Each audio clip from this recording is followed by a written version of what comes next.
The night my sister-in-law tried to brand me a thief in front of my entire family, I didn't cry. I didn't even argue. Instead, a laugh bubbled up from deep inside me, shaking me to my core. Because in that moment, as she triumphantly pulled what she claimed was her stolen wallet from a bag she insisted was mine, I knew. I finally knew. My name is Gabriella. I'm 32, a graphic designer from Chicago. And for the past 6 years, my brother Eric's wife, Vanessa, has made it her personal mission to chip away at my spirit at every family gathering. But last Sunday, at my parents' 40th anniversary dinner, she crossed a line. A line that, honestly, I saw her drawing for months. And the look on everyone's faces when the real truth came out, priceless. To truly understand what happened that night, you have to understand Vanessa. From the moment Eric introduced her to us, she arrived like a queen bee, ready to establish her reign. She comes from serious money. Her father owns a chain of luxury car dealerships, and she never, ever lets you forget it. In the beginning, I really tried with her. I just wanted my brother to be happy. So I'd invite her to lunch, suggest shopping trips, even offer to help plan their wedding. But every single time, Vanessa found a subtle way to put me down. She'd comment on my simple apartment, ask if my clothes were from a discount store, or dismiss my graphic design career as cute, but not really important like her job at her father's company. The worst attacks always came during family gatherings. 3 Christmases ago, she accidentally spilled red wine all over a dress I had spent weeks designing and making myself. Last Thanksgiving, she announced loudly that it was so brave of me to come to dinner alone again, while everyone else had partners. And at my niece Lucy's baptism, she told extended family that my gift for the baby was thoughtful, considering what you can afford. Each time, I swallowed my pride.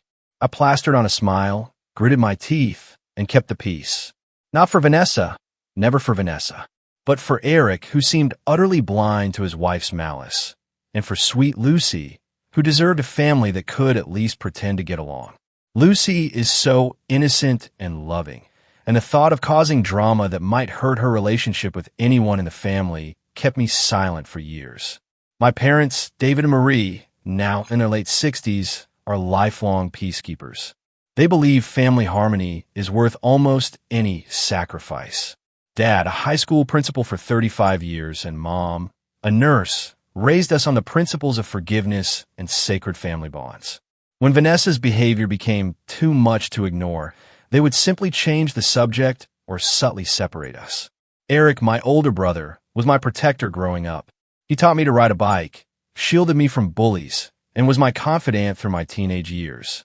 But after Vanessa, he changed. He became distant. Our monthly sibling dinners were replaced with excuses. Why try to gently bring up Vanessa's treatment? He'd get defensive. She just has a different communication style. Gabs, he'd say. You need to try harder to understand her.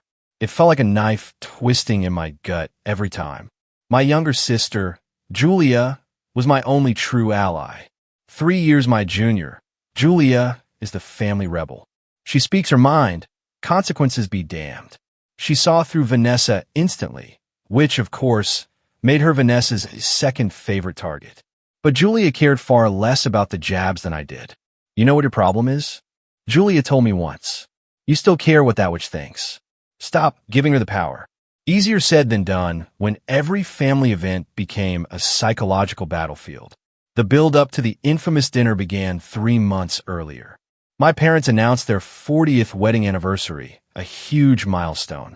I volunteered to organize a dinner at their favorite Italian restaurant, Salvatore's, where they had their first date.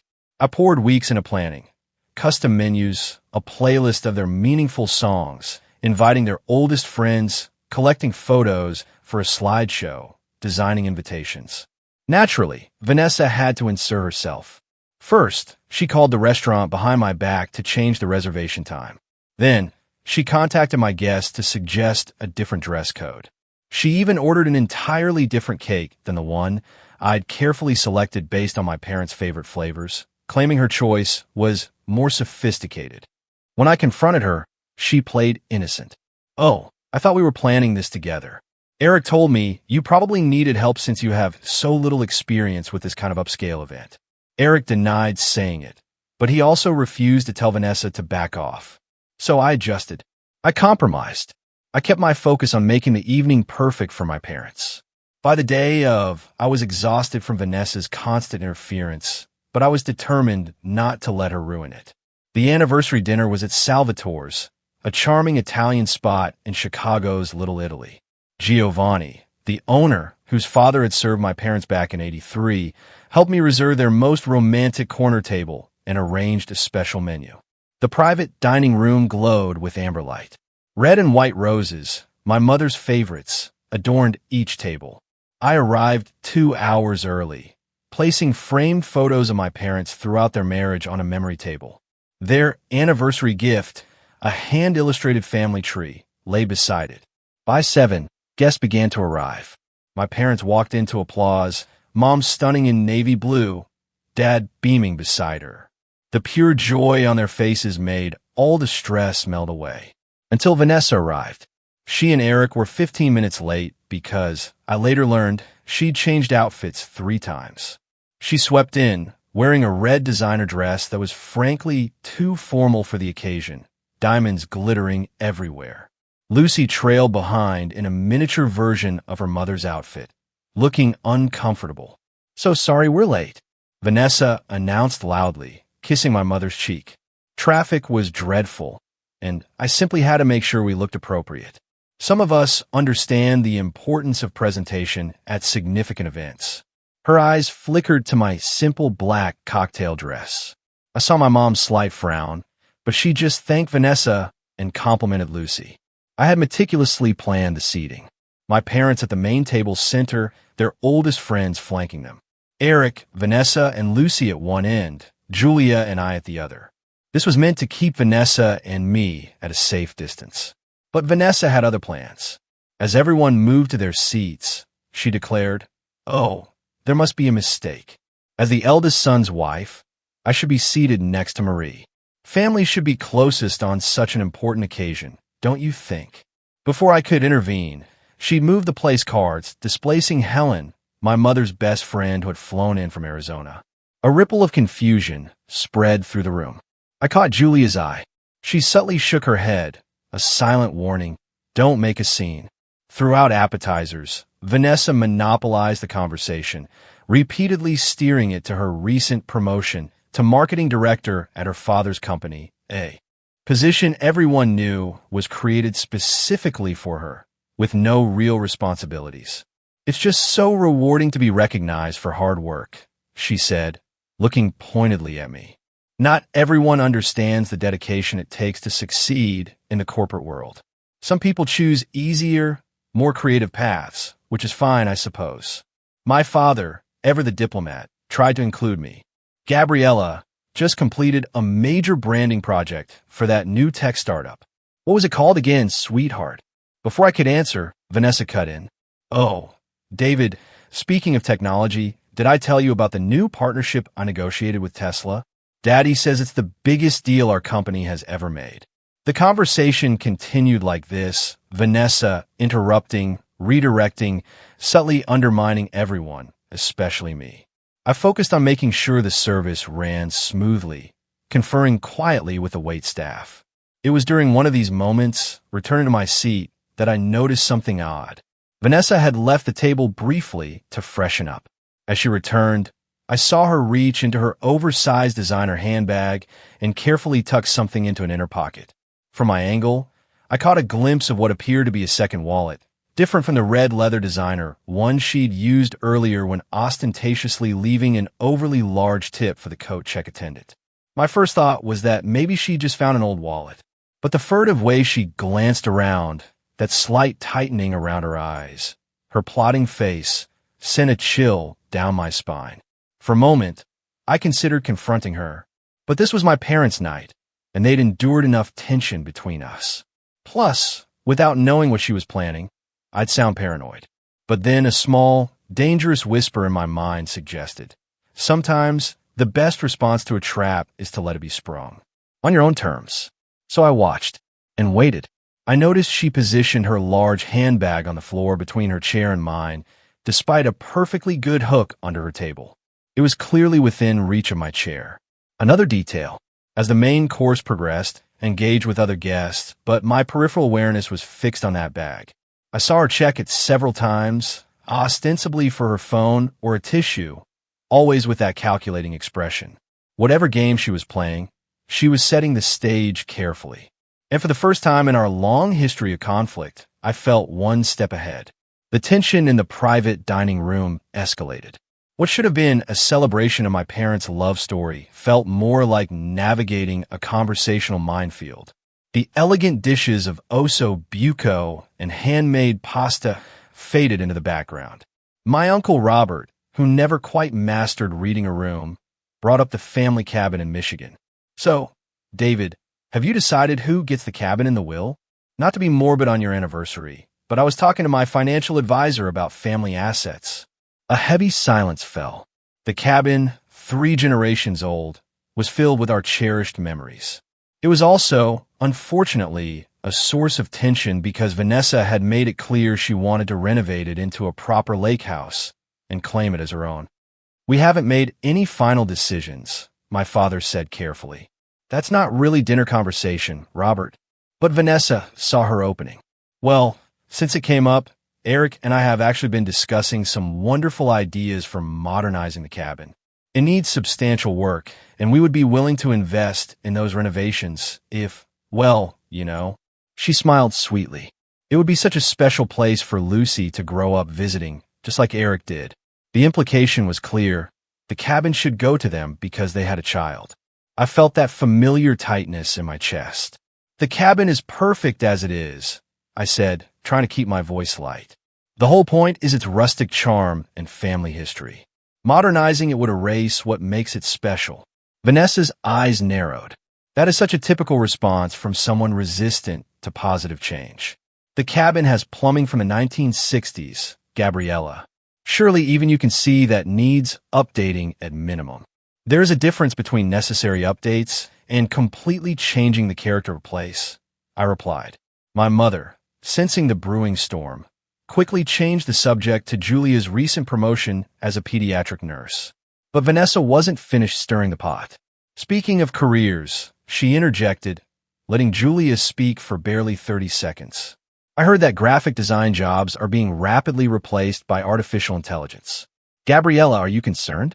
It must be so stressful working in a dying field." All eyes turned to me. This was classic Vanessa, designed to put me on the defensive. "Actually," I replied, maintaining a calm smile, "human creativity and understanding of emotional resonance are exactly what AI cannot replicate. My client list is growing because companies recognize that connection. But thank you for your concern about my career."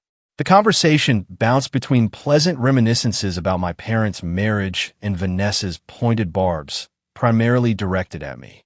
By the time dessert was about to be served, I was emotionally drained. "Excuse me for a moment," I said, standing up.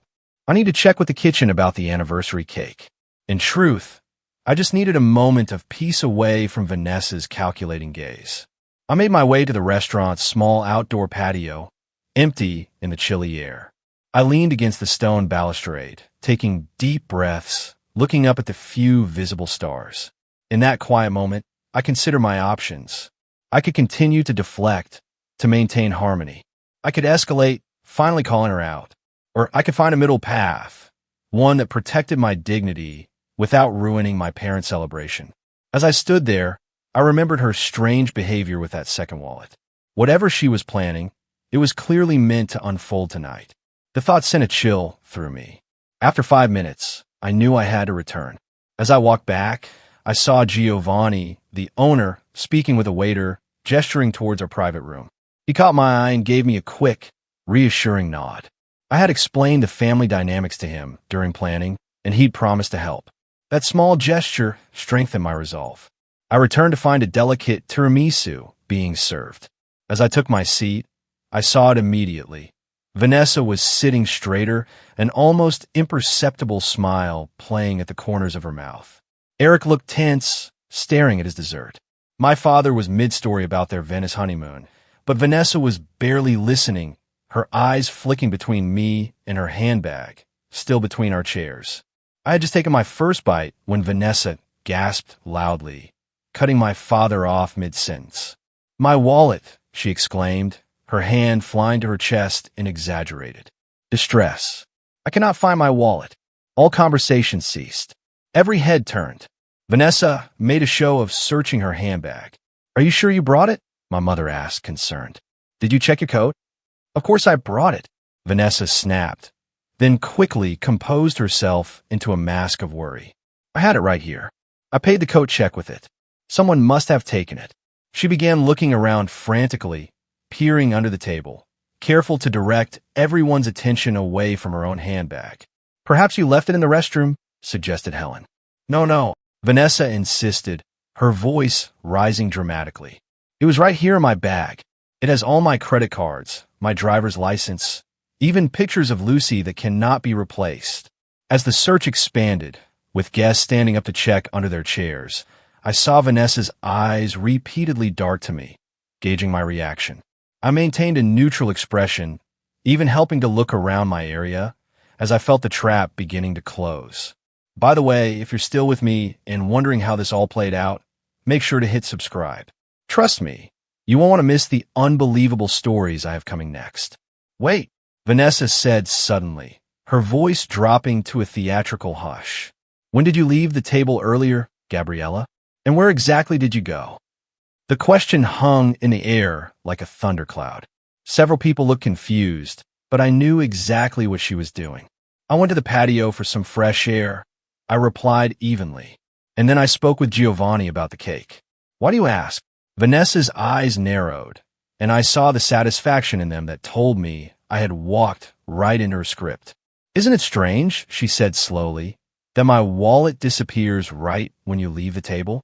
And you were gone for quite some time, weren't you?" The atmosphere shifted instantly. I could feel the uncomfortable tension as guests realized what Vanessa was suggesting. My mother looked stricken, my father confused. Julia was halfway out of her seat, fury evident, but I caught her eye and subtly shook my head. This was between Vanessa and me. "Are you suggesting I took your wallet?" I asked, keeping my voice steady. "That's a serious accusation, Vanessa." She didn't respond directly. Instead, turning to the table, "Has anyone seen my wallet?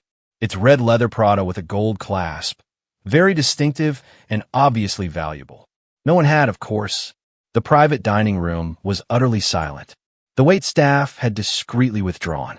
Even the Italian music seemed to dim. Vanessa stood up slowly, her chair scraping against the hardwood floor. Every eye was on her. Her expression transformed from worried search to righteous anger. "You," she said, pointing directly at me, her voice rising to a near shout. "You stole my wallet, you filthy thief." The accusation hung in the air, so outrageous that for a moment, no one reacted. My father was the first to recover. "Now, Vanessa," he began, his principal's voice of authority making a rare appearance. "That is a very serious allegation to make without any evidence." But Vanessa was unstoppable, fully committed to her performance. Her face was flushed with what appeared to others as genuine outrage.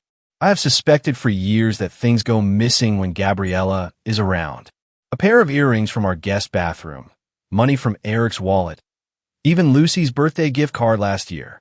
I never said anything because I wanted to keep the peace, but this is too much." I felt physically struck. She wasn't just accusing me tonight.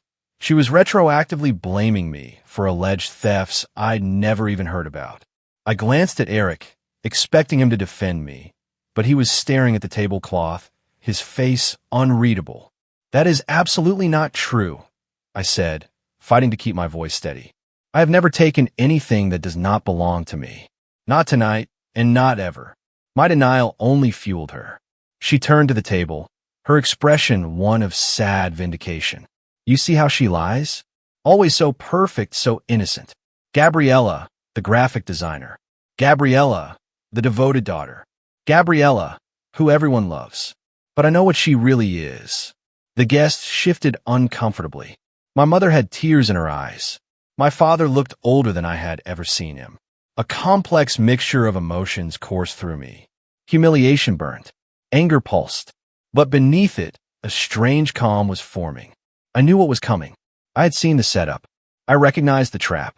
And while part of me wanted to leap up and scream the truth, a stronger part counseled patience. Let her play out her hand completely. I do not appreciate being called a thief or a liar, I said, keeping my voice low and controlled, especially not at our parents' anniversary celebration. Vanessa's eyes gleamed with triumph. And then she made her move, the one I had been waiting for. Well, if you're so innocent, she said with a smirk, you won't mind if we check your things. Before I could respond, she reached down towards my feet where my small clutch purse sat. That's hardly large enough to hide a wallet, Julia pointed out sharply. No, Vanessa agreed, straightening up with a predatory smile. But this is... She reached for the large tote bag that had been sitting between our chairs. The one I knew belonged to her, but that she now implied was mine. That's not my bag, I said calmly. Oh, Vanessa raised a perfectly shaped eyebrow. Then whose is it? It's been sitting right next to you all evening. Before I could respond, she made a show of opening the tote bag and dramatically reaching inside. The look of satisfaction on her face as her hand closed around what she was seeking made my stomach churn, even though I had anticipated this exact moment. Well, she said, her voice dripping with mock surprise, as she triumphantly pulled out her red Prada wallet. What do we have here? My wallet in your bag. See, I knew it was you. The collective gasp from around the table was audible. My mother covered her mouth, eyes wide with shock. My father looked stricken, torn between his instinct to believe his daughter and the seemingly irrefutable evidence. Gabriella, Eric finally spoke, his voice a mixture of confusion and disappointment. How could you? That hurt more than anything else. The immediate assumption of my guilt for my own brother. 6 years of Vanessa's influence had eroded his faith in me so completely that he didn't even question this absurd scenario. The triumph in Vanessa's eyes as she surveyed the shocked faces was unmistakable. She had orchestrated her moment perfectly. In her mind, she had won, humiliating me so thoroughly that I would never recover my standing in the family. What she hadn't counted on was that I had seen it coming from the beginning. The shocked silence stretched into eternity. My family and their friends stared at the red wall in her hand, then at me. Their faces a mixture of confusion, disappointment, and discomfort. Our perfect anniversary celebration had derailed spectacularly, and I was the apparent villain. And I did the last thing anyone expected. I laughed. It started as a small chuckle, then grew into full, genuine laughter that I couldn't have suppressed if I tried. The absurdity of the situation, the elaborate trap she'd set, the fact that she thought she had finally outmaneuvered me, it all struck me as hilarious in that moment of tension.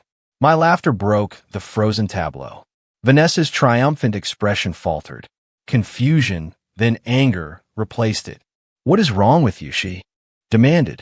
I just caught you red-handed stealing my wallet, and you're laughing. I took a deep breath, composing myself, though a smile remained. I'm laughing, Vanessa, because that is not your bag, and we both know it. That's your bag. I pointed to the designer tote. You placed it there deliberately, and you put your second wallet inside it earlier this evening. Her face paled slightly, but she rallied quickly. What are you talking about? This is obviously your bag, and my wallet was inside it. Actually, I said calmly, if you look inside that bag, you'll find it contains things that belong to you, not me. Perhaps your makeup compact with your initials, or the specific brand of hand sanitizer you always carry, or maybe even the little notebook where you write down perceived slights from family members to bring up later. I had been observing Vanessa for years, noting these small details. The look of shock that flashed across her face told me I'd hit close to the mark. You're trying to confuse everyone, Vanessa insisted, but her voice had lost conviction. The fact remains that my wallet was in this bag, next to your chair. Yes, I agreed. In your bag, which you carefully positioned to appear as if it might be mine, after I watched you place a second wallet inside it when you returned from the restroom earlier. Gasps and murmurs spread as the implication sank in. My mother's expression shifted from distress to confusion. My father's from disappointment to careful consideration. That's absurd. Vanessa spluttered, a note of panic entering her voice. Why would I carry 2 wallets? An excellent question. I replied. One that I asked myself when I saw you tuck something that looked remarkably like a wallet into that bag earlier. At first, I thought perhaps you'd found an old wallet. But then I noticed how carefully you positioned the bag between our chairs and how you kept glancing at me throughout dinner with that calculating look you get when you're planning something. I turned to the table. What Vanessa didn't realize is that I've spent 6 years studying her methods. I know when she's setting up a situation. I just never had proof before. This is ridiculous. Vanessa spluttered. You're making up stories to cover your theft. Actually, I said, there's a way to settle this definitively. I turned toward the back of the room, where Giovanni had been quietly observing. Giovanni, would you mind sharing what we discussed during the planning for tonight's event? Giovanni stepped forward, his professional demeanor tinged with discomfort. When Miss Williams was organizing this celebration, she asked about our security measures. I informed her that after a theft last year, we installed discrete security cameras in all our private dining rooms. They are primarily for the protection of our guests' belongings, but they record continuously. The color drained from Vanessa's face so rapidly I thought she might faint. You knew, she whispered, staring at me. You knew there were cameras, and you let me. I knew there were cameras, I confirmed. What I didn't know was exactly what you were planning. But when I saw you hiding something in that bag, I suspected it might be something like this. I just didn't think you'd go quite so far as to publicly accuse me of theft. Eric had been listening with growing horror. He stood up abruptly. Giovanni, can we see this security footage right now? Giovanni nodded. Of course. We can access it in my office immediately. I don't think that's necessary, Vanessa said quickly, her voice high and tight. This has gotten out of hand. It was obviously just a misunderstanding. But Eric was already moving toward Giovanni, his expression grim. I want to see the footage now. I remained seated as Eric, my father, and Giovanni left the room. The atmosphere they left behind was thick with tension. Vanessa remained standing, her hands gripping the back of her chair, knuckles white. My mother looked between us, her expression unreadable. Julia had a small, satisfied smile. The minutes stretched on interminably. No one spoke. The remaining guests fidgeted, clearly wishing they could leave. Finally, the door opened. Eric returned. His face was set in hard lines I had never seen before. His eyes were cold as they fixed on his wife. The cameras show everything, he said, his voice flat. They show Vanessa taking a wallet from her purse, placing it in the tote bag, and positioning the bag between the chairs. They show her checking repeatedly to make sure Gabriella hadn't noticed. And they clearly show her removing the wallet during her dramatic accusation.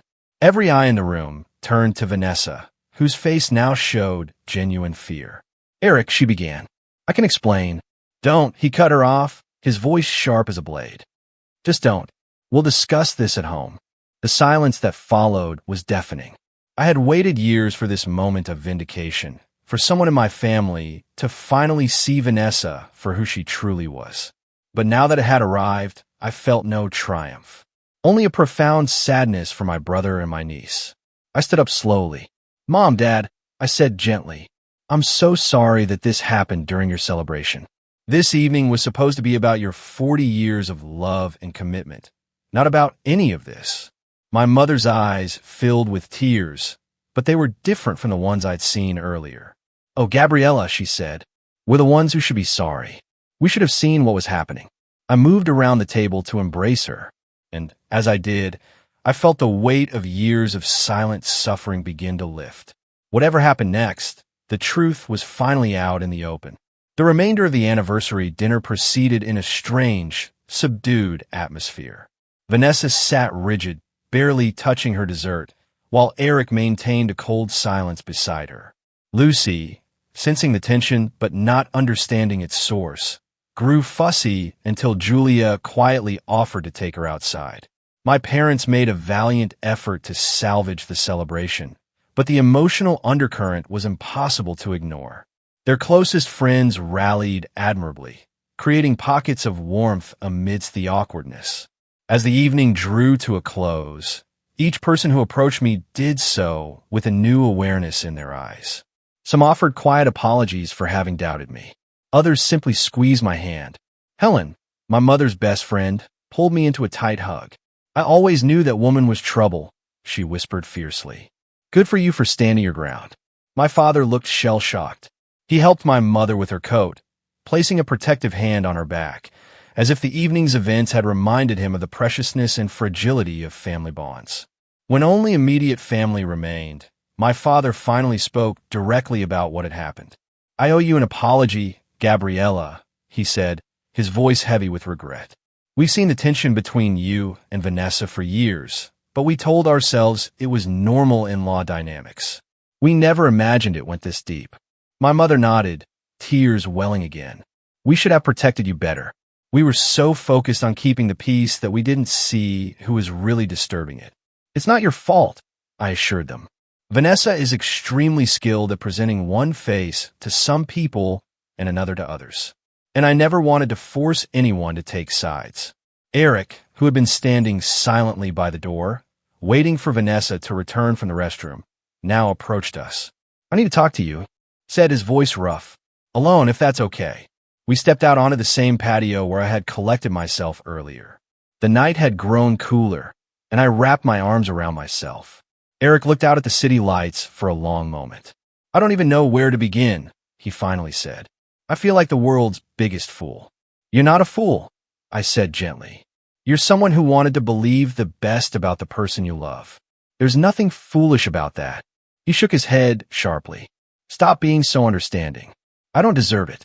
For years, I've dismissed your feelings, defended her behavior, even accused you of being jealous or difficult. And all this time, his voice cracked.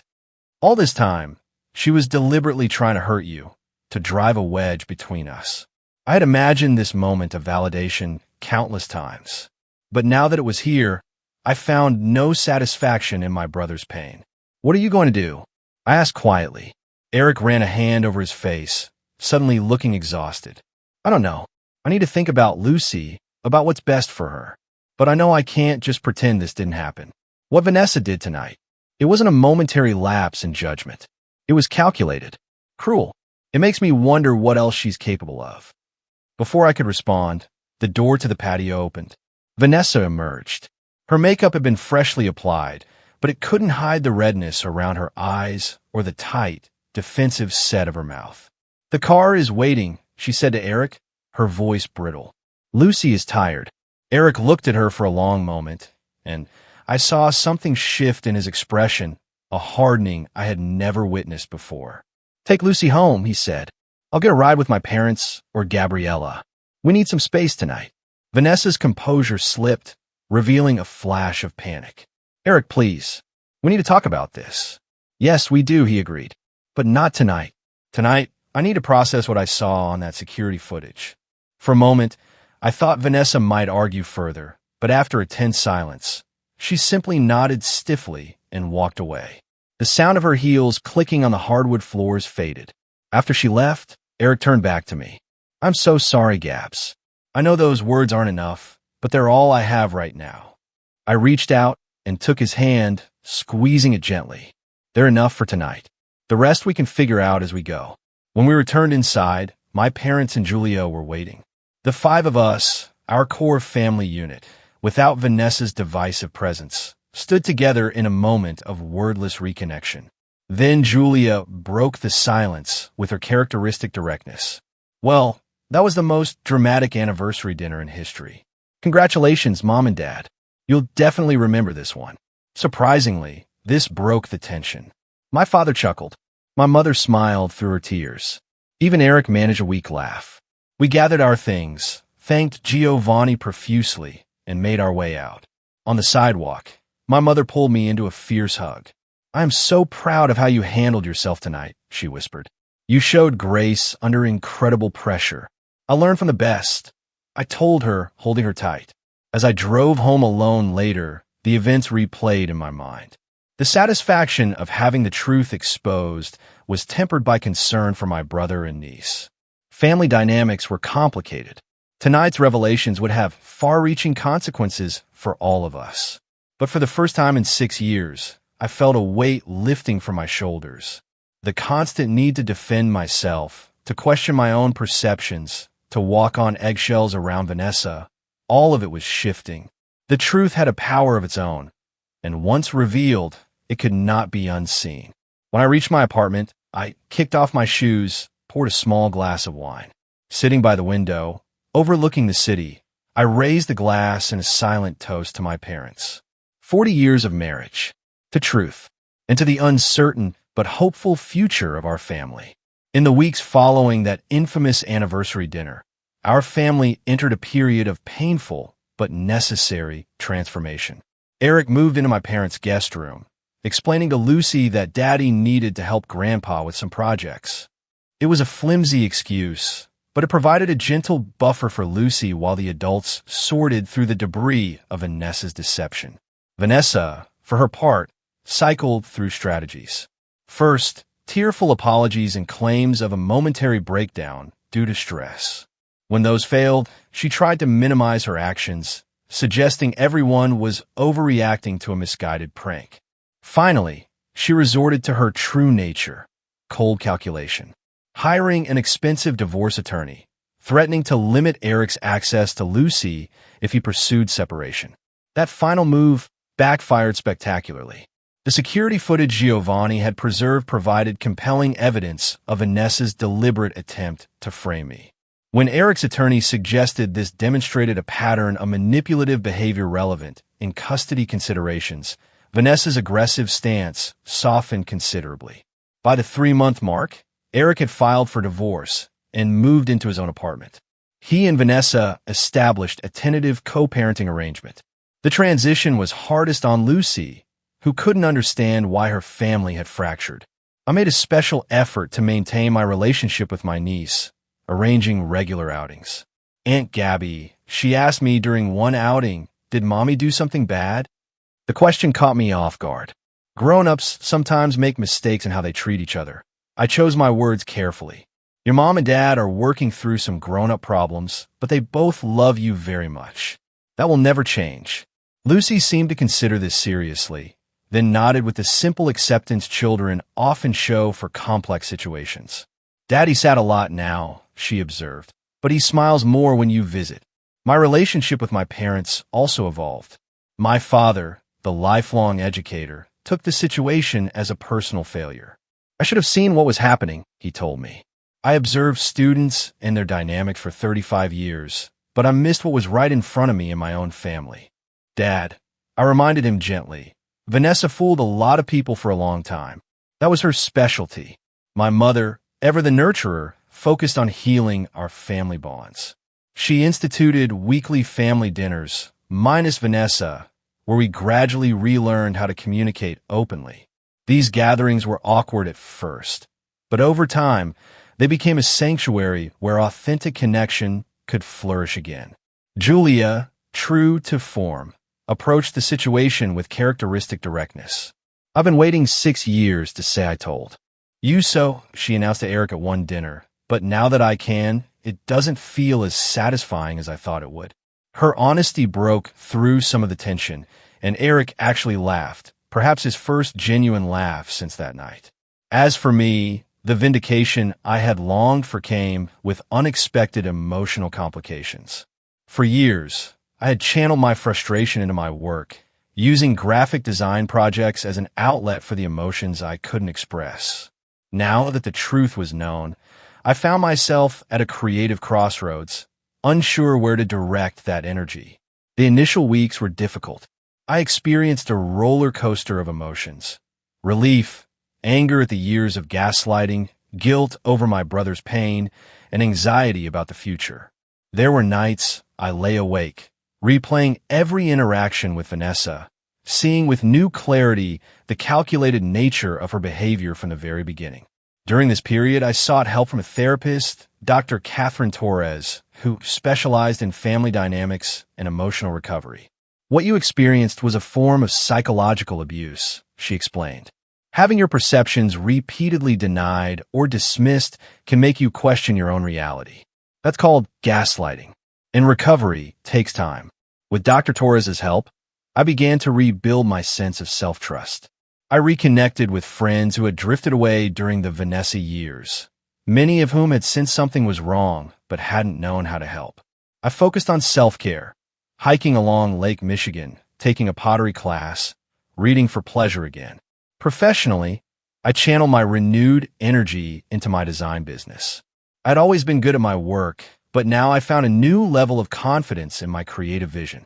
I took risks with clients I might have avoided before, proposing bold concepts. To my surprise, these were often the ideas that resonated most strongly. Within 6 months, I had landed 2 major contracts with national brands and hired my first employee to help manage the increased workload.